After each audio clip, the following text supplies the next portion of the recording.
想食咩都有，有 Foodpanda，生活更滋味。難得。編導利用人工智能技術以假亂真，令人防不勝防。由海怡老師親身拆解顛覆詐騙手法，教你防騙真假音，提高警覺，避免墮入 AI 騙局。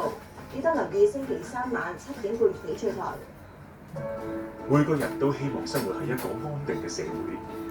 國家安全係社會繁榮穩定嘅重要基石。堅持和完善行政主導。我哋交換過電話之後，佢哋約咗我食幾次飯。佢今晚咧仲話約我去遊艇度食dinner。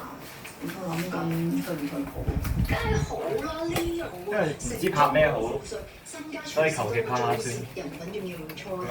你同周少嗰50個鐘，仲有幾多剩啊？15分鐘咋？機會有啲咩？喂，唔好諗啦，一於雙線發展，話唔定張少知道你有人追，會激起佢嘅勝負欲，追翻你咧。咁都好似有啲道理。好，喂，你好。